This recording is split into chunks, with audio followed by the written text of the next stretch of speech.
Les sujets du jour de la revue fiduciaire. Premier sujet de notre JT. Partage de la valeur, nouvelles obligations liées aux bénéfices. L'un des volets de la loi Partage de la valeur, publié le 30 novembre 2023, vise à pousser les entreprises de 11 salariés et plus qui réalisent un certain niveau de bénéfices à en partager les fruits avec leurs salariés. Une expérimentation est lancée pour obliger les entreprises de 11 à moins de 50 salariés de se doter d'un dispositif de partage de la valeur lorsqu'elles ont réalisé un bénéfice net fiscal au moins égal à 1% du chiffre d'affaires pendant 3 exercices consécutifs. L'obligation s'appliquera aux exercices ouverts à compter du 1er janvier 2025. Les entreprises disposeront de 4 possibilités: se doter d'un régime de participation ou d'intéressement, mettre en place le dispositif expérimental de participation dérogatoire, abonder un plan d'épargne ou verser une prime de partage de la valeur.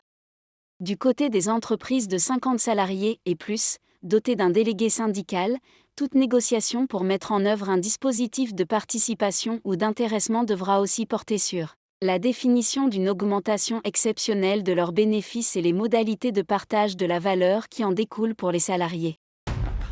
Deuxième sujet de notre JT. Prime de départ à la retraite.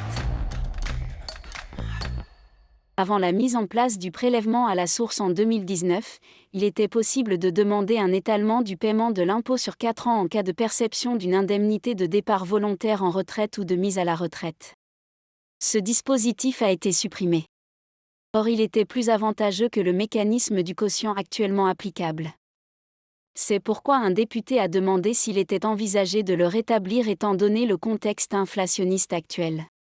Le ministre de l'Économie répond négativement considérant que ces sommes bénéficient déjà d'un régime fiscal de faveur avec une exonération partielle des sommes perçues et la faculté de solliciter l'application du système du quotient pour atténuer la progressivité de l'impôt.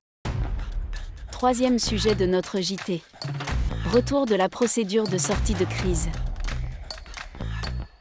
Alors que la hausse des défaillances d'entreprises se confirme sur les derniers mois, le législateur rétablit la procédure de traitement de sortie de crise.